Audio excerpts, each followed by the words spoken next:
The Wood Stove Sessions are brought to you by Kinden's Bakery, located at 151 Main Street, Lewisport, Newfoundland, and the Citadel House, where music comes to be heard. Hi, folks. We're here with Adam Baxter on the first of what I hope to be many, many, many interviews of this type.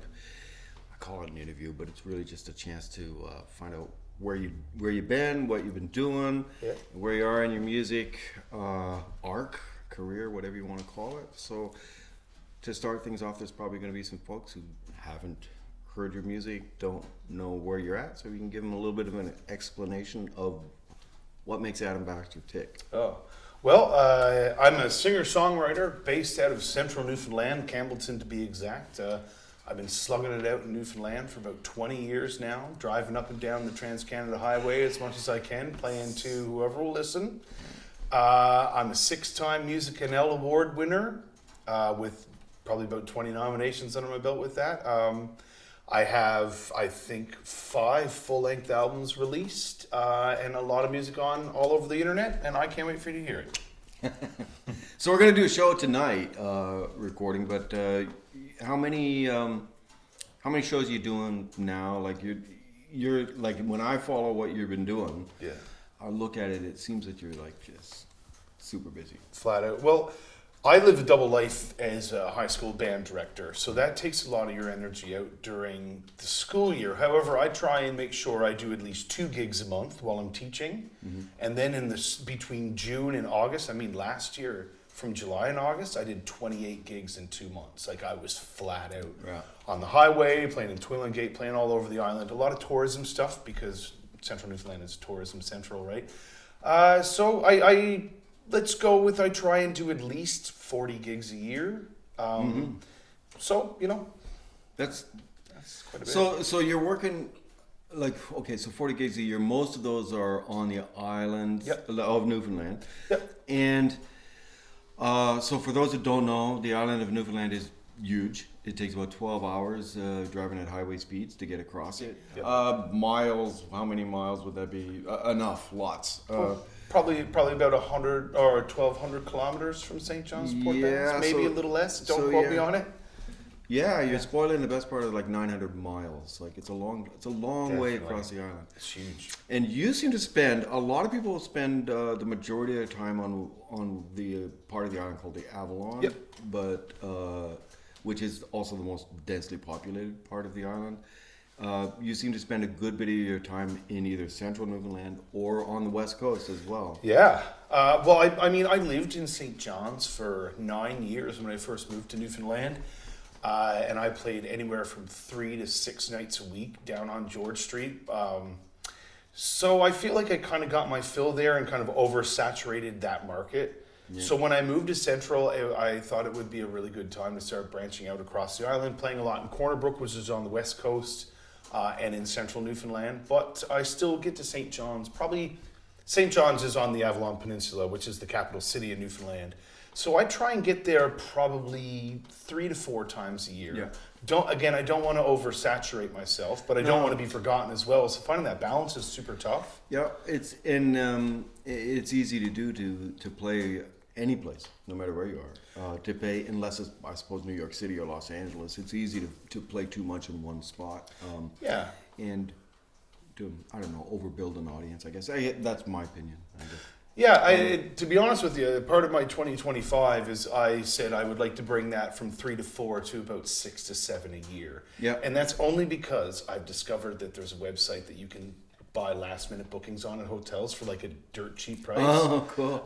So my wife and I found that, and we've done it a few times. So we're like, well, now we can afford to go a little more. Because hotels are expensive, Airbnbs are expensive. The gas from 400 kilometers from Campbellton to St. John's is expensive, and then pair that with what you're eating, and you rarely break even based on industry standards of what people are getting paid for a 3-set pub gig, because that's all you're really going to get as a solo. Yeah, well, that was going to be a question. Like, in your strategy, what are you looking at?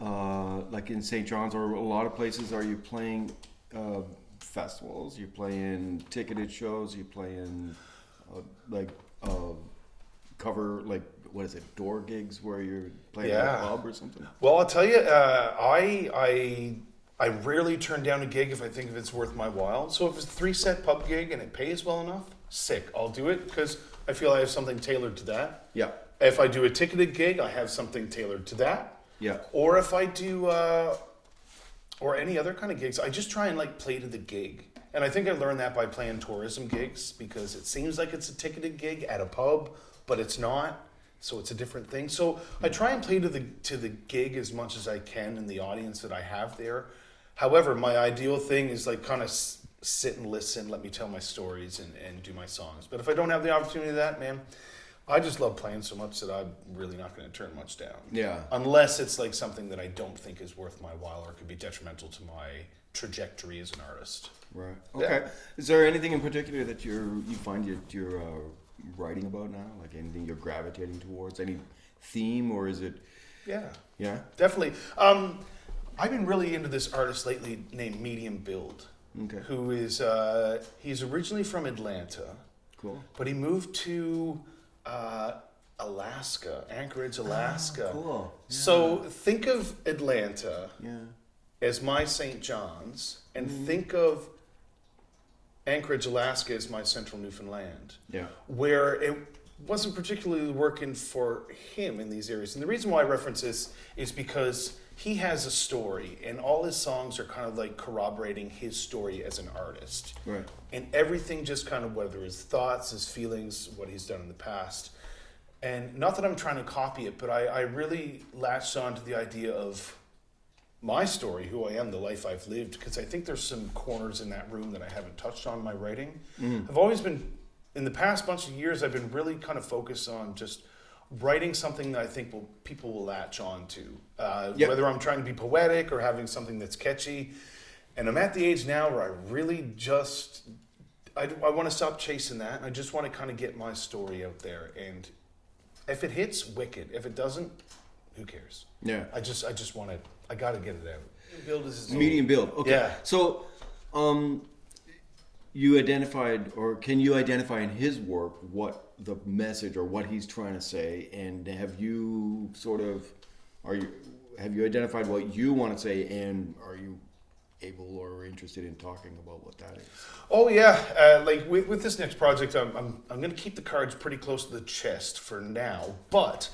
Like I have one song that is literally just about how I love to play music, and I'm trying to like capture that moment where I'm on stage, and what I'm singing about is me being on stage and everybody in the room with me. Yeah. And the hook is like, I want you to know that I'm happy you're here to hear this. Yeah. And just something like that. So what he kind of touches on a lot though is the difference between living in Atlanta and living in Alaska, and then creating this amazing support system for himself. But now he's got to a point where he's got to leave town and go on the road. And he's got one song called 'Cause of You, which is about the people, the Alaskan people, which are very much like Newfoundlanders, what he says. Because you can go anywhere in the States. Yeah. So I can go anywhere in Canada. And Yeah. he's going to find Alaskans, and I'm going to find Newfoundlanders. Yeah, true enough. Yeah. And like, it's so sick that like, I could go to Toronto, and if they put on that chalkboard out there, Adam Baxter, and you put Newfoundland under that, people will go just for that one long word under my name. Yeah. Right? So I don't know if that completely answers your question, because I guess I'm still kind of forming what I'm writing this next bunch of tunes about. But I know the big theme is that like, what's in my heart, what's in my mind, what am I feeling, and what I think can best get my thoughts and my story out. And I'm not trying to sound selfish about it, but I just think that as an artist, I owe it to myself to do that. Yep. Yeah. Oh yeah, man. So musically, you've talked about, I know in shows and other times I've had conversations with you, you talked about sort of like Beethoven being your go-to classical. Oh yeah. So is that's still true, I'm assuming? Yeah, classical music wise, I just think that, you know, if I'm sitting down to compose some classical music or anything that's like instrumental music, he was just so good at taking just a very basic idea and fleshing it out into like, as a 12-second idea, he could flesh it out into like 9 minutes of just craziness that makes you feel things and think things and assume things, and then nope, I'm just gonna change it up on you. Yeah. So he's brilliant like that, or he was brilliant like that. But yeah, he's one of my go-tos for sure. So is there a contemporary writer, a singer-songwriter that you would think that can do somewhat the same thing lyrically, or Medium build, man. I'm Oh, telling yeah? you. I gotta, like, when this is done, I'll send you some of these songs. His lyrics are raw. His lyrics are honest, but they're just. He's changed how I really think of the world as a writer, because it was like, you don't need to be poetic. Like, you don't have to be pretentiously poetic to get what you want out. Be raw. Swear if you want to. I won't tonight. Don't worry. but like, if it just whatever you need to get out, get it out. And so I think lyrically, that's the guy that really, for the last 3 years, it's all I've really listened to is this guy and what he does lyrically and musically. It's so good. So what part of Alaska is he from? Or is he in? He's located in Anchorage. He's in Anchorage. Yeah. Okay. It's interesting because there's a lot of folks on, like on Instagram and TikTok. Well, used to be TikTok, I guess. No longer. Tomorrow. Yeah. I think that they've made, like, they have a lot of followings. Like, there's a lot of accounts from people who live in Alaska. Have you seen the Outdoor Boys? Yes. He's incredible. Yeah, Truck House Life is another guy. Yeah. It's like very interesting. Very interesting that the comparison between Alaska's is the United States, Newfoundland. This is exactly what I'm saying. It's like it's part of the country, but the culture is completely different. Yeah. The landscape is different. The way of life is different. It's really connected to the land. Yeah. As we are here. So yeah, well, that was a question. Do you think that would you say that Newfoundland has its own way of looking at things compared to, I don't know, certainly Alberta or Ontario? I think you can make that statement for just about any province, but I think Newfoundland is just a little different than the rest of the country. Mm-hmm. Every province has its own culture, but like, to be honest with you, like, I'm going to look at music. Like, there is a genre called Newfoundland traditional music. Oh, yes. I've never heard of British Columbia traditional music. No, I'm sure there is, but it's not. Is it a prevalent genre? Oh, yeah, that's an interesting point. And I think the difference, interestingly, I think it would be an interesting study to do, or research to look into, between urban and rural, and not just Canada, the provinces, but also in the States. Of course. Because I think that's where you get into the Western, Midwestern, and New England type, or big city type stuff. Yeah. And the guy moving from Atlanta to Anchorage, there's a pretty severe culture shock, I would imagine. Yeah, I would say. Do you know if he drove, or like up the Alcan Highway, or if he has referenced the Seward Highway several times. Oh yeah. Seward Highway, by the way, has a law, whereas if you are driving a speed and there are 5 cars behind you, you have to pull over and let them pass. Yeah. Newfoundland. Hear this, Newfoundland. You must do it. Road to the Isles. You must do it. That's true enough. Yeah. It's a neat rule. So he's referenced Seward Highway, and that's the highway that connects like the Yukon to the rest of Alaska, I believe. Yeah. I'm not incredibly sure. So no, I think you're right. Yeah. So it's part of the Alcan Highway, or it's parallel to it. Yeah. So I'm not sure when he moved if he drove from Atlanta to Alaska, but I know he's driven out of there many times. Oh yeah. Because on the road, and he's got so many songs about it. Cool. Yeah, it's crazy good, man. Cool stuff. So you said over the next year you'd like to do what was it, 40 shows or 48 shows? Or I'm endeavoring to do 40. So if I do 2 a month, that's 24. Yeah. So, I mean, pairing what I do in the summer, that's not going to be hard to hit, right? Yeah. In the summer, do you find you do mainly festival stuff, or? I do as many festivals as I can, and I try and apply for those by the end of January. Yeah. So if I get them, and you got to be prepared to hear the no, and that's totally cool, especially where I haven't released anything in the last while, so I'm kind of out of rotation because I'm in a writing phase. So it's a little tricky to do that, but like I said, I'd love to do the festival shows. I love that circuit. I love. I did Writers at Woody Point. Oh yeah. On the West Coast in October, and they had a sonic seed session, which is we went into a school there and taught a songwriting workshop. Myself, Hannah Green, and Old Billy Bob. This was in October, you said? Yeah, Okay. and it was an amazing experience. And then we did a songwriters circle at the Heritage Theater there in Woody Point, and the whole experience is great. And like the whole town of Woody Point, I found just like accepted you with open arms. I couldn't pay for a meal, man. Oh, cool. And they put you up in this beautiful heritage house that we didn't learn how to work the heat until the second day. So we slept in an old heritage house. It was like 2 degrees. Yeah, I was night. going to say October is not, that's a bit chilly. It was awful. And we got to hang out in Max Sims' shed, which nice. is like legendary. That Peter Mansbridge has been to. Yeah. Kenny versus Benny's been in. So, and Max tuned me in crib the whole time. Cool. Just doused me. That's great. Yeah. So, festivals mainly in the summer. And tourism gigs, sorry to interrupt, but Yeah. tourism gigs in Twillingate, because Twillingate is like a tourist hub Yeah. of central Newfoundland. It's like the gem that not everybody knows about, but people who know about it go. And I will play tourism gigs flat out there. Yeah. And people are there to tip. People are there to listen. They are there to spend money at the venue that you're at.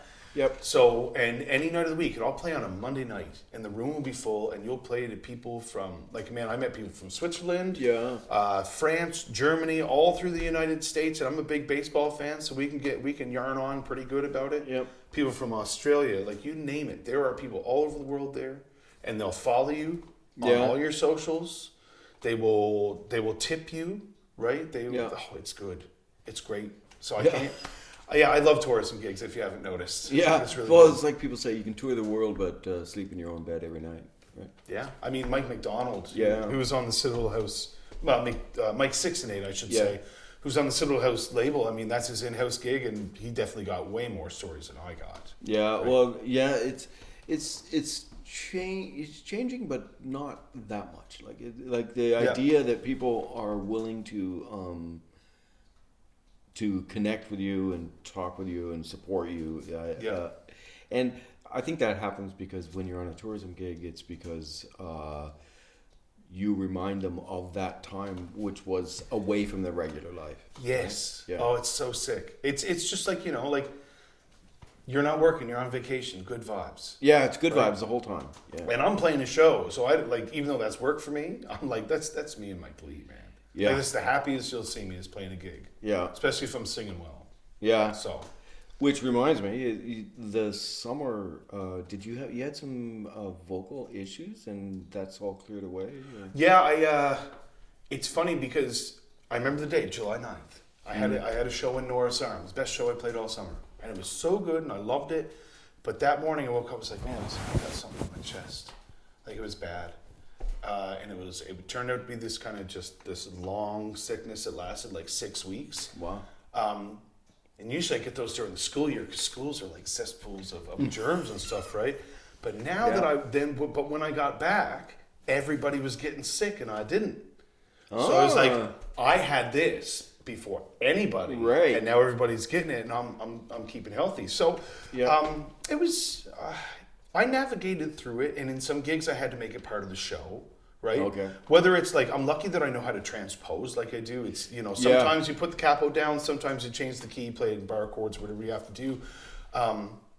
So I made it part of the show. I was like, guys, my voice is very good, but I can play the best show you ever had, right? Yeah. So that's I just try to make it. You try not to like point out your insufficiencies while you're playing, right? Never but that's the only way I could yeah. do it and get away with it, and it worked out pretty good. I got to say, and by the end of it. I had a couple gigs, 3 days of gigs in Corner Brook in a row, and they were all 3 set pub gigs. And I was like, driving there, I was like, how am I going to do this? And then the next day, gone. Wow. I was like, oh, thank God. So I was about 6 weeks out of commission, but I made it work. Still played a lot. Yeah, I felt good about it. Again, you got to play to the gig, right? Yeah, that's right. Got to know the room and 100%. and be aware of the room. That's that's the difference. Though I think. As people mature in their career or somewhere in their arc of their musical career, they begin to grasp on to the difference between being a musician and being a performer, right? And that performance is vitally important in certain aspects of being a musician. Yeah. Right? There's so many corners to that room. right? Yeah. Like it's not just like getting your songs ready, playing your guitar well, and singing well. Yeah. Talking is a thing sometimes. Yeah. Knowing your audience is a huge thing. Like definitely, because listen, man, if you're playing to like a room of like people who are 70 years and older, Yeah. I'm not going out and playing Sounds Good. Yeah. I'm playing Ron Hines covers. Yep. I'm playing traditional Newfoundland stuff because that's what they're there to hear. And as much as when I was growing up, I was like, I'm never playing covers. I'm never being that guy. But I'm one person in the room. Yeah. True enough, eh? Right. So, and it took me a long time to mature to do that. And that's okay. Stuck to my guns, worked on my originals for a long time. Yep. But now it's time to include everybody in what I do. Yeah, and there's just as you say, there's a maturity to understanding, Definitely. to being able to read the room, and sometimes you can be tone deaf to your own detriment. That's a bad one. I hope I'm not tone deaf. No. I'm not saying you are. I'm just the royal we, right? Of course. Yeah. So over the next 5 years, where would you like to be? I think a realistic goal for me in the next 5 years, if I'm being completely honest, is I would like to. How do I put this? Because I've thought about this a lot. I'm at the point now where I have a collection of songs that I really want to get recorded, and in recording that, I want to include a lot of hands in the music industry in it as possible. Hands that I trust, like yourself, like Claire Follett. Claire's Phenomenal. just on a whole other scale. Yeah. Rob Kelly. And there's a lot of names that I could throw out here that we don't need to bother throwing out. Yeah. But I have a lot of people that I would like to work with. I'm doing different jobs with the record, like, doing guitars, doing vocals, mixing, mastering, and then publicist. So I guess where do I see myself in 5 years? Like to have a really great new record, have a lot of new people hear me, build my web presence, especially on social media. That I think I have a decent social media following, but I'd like to up my content creation and be one of those crossover artists that is like, I make music, I record music, I promote music, I perform music, but I also make content for the music to engage people in it. So that's kind of where my thought process is. I don't know how much that includes me being in the classroom, but we'll see. Yeah. I hope that answers your question. It does. No. Yeah. You mentioned rebuilding after COVID. I think the entire, certainly East Coast, seems to be that way, and I haven't really talked to many people outside of the East Coast yet.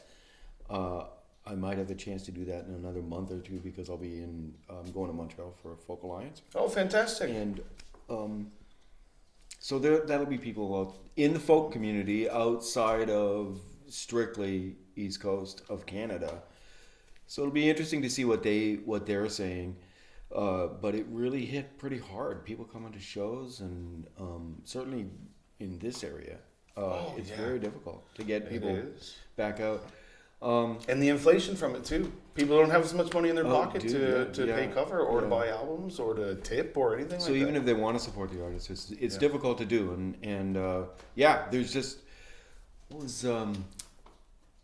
was that one guy? I was working on Christian House, an artist we both know. I was working on one of his projects, and he said the margin between the income and the expenses is getting smaller. That was one of the lines in the album. It's like, dude, that's prophetic, because that was like 6 years ago he said that, and it's like it's just getting smaller and smaller all the time.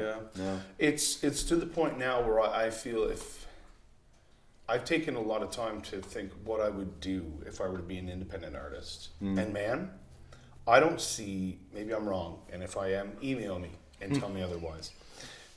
I think it's very difficult to be an independent artist if you're not doing 5 3-set pub gigs a week. That could just have that base income. Yeah, there's some way of having a revenue, multiple revenue streams. People have preached it for years, but it's even more important now. Oh yeah, and I think, and if you're watching this and you're an artist, please hear this. I think every artist that is out there should teach private lessons, even if it's like a 6-year-old, showing them G chords or Yeah. something like that, because I think it's our obligation as artists and the artist community to help foster and raise the next generation coming up. Yeah. Right. Which I mean, I do it every day. Yep. In a capacity, and I've done it for a long time, and I guess it's near and dear to my heart. So I mean, it's not for everybody, but it's a good way to have another revenue stream. And if you're, let's say you're charging whatever you charge, you can make an extra couple $100 a week on just a few hours work. Yep. So that's one of those revenue streams. I definitely kind of went off track a bit, but that's all. No, that's part of where do you see yourself in 5 years, I think. I think, and what is it, what do they say? There's no sense getting older if you can't get smarter. Right? 100%. Betterment. Always looking for betterment. Yeah, Yeah. and that's a part of, I think, certainly this industry, and as an independent artist, the goal is to be constantly improving without causing yourself mental health issues. 100%. Because you got to find that balance, because if you're overworking, Yeah, and you're not getting what you put into it back, then that's where I think the mental health stuff really, for me at least. I think you can also constantly be, in searching to be better, you can constantly run yourself down. Yeah. Right. So you have to be honest in your critique and say, okay, this can improve, but also like, no, I'm operating at a really good level. Yeah. Right. And it's sometimes it's really hard to see who you are. Like it's hard to you're often your worst judge. Right. Yeah. And most critical. Right. Which. Is that a personal shot? No, no, it's true. 'Cause that's human, and I think that's human with certainly within the creative industries. I agree. Yeah, and then of course you have to be your own boss and your own entrepreneur. It becomes, there's a lot of things that go into that mix to make it work, right? I agree. Yeah. Whew. All right, man. We got really deep there for just a sec. I'm into it. That's great. That's good. Thanks so much for doing this, Bro. And It's always a pleasure, man. yeah. And we're gonna do a show here in a couple hours. Set up for Yeah, that. can't And- wait. All right, And thank you. before we go, just one thing. Adam Baxter Music on all socials. Oh, and yeah. AdamBaxterMusic.com. My music is on every streaming platform. And drop me a line and say hi. I love messaging. Loves it. Perfect. Thank you. Cool, man. Oh, that's good. Yeah. I could have sat there and talked for hours. The Wood Stove Sessions are brought to you by Kinden's Bakery, located at 151 Main Street, Lewisport, Newfoundland, and the Citadel House, where music comes to be heard.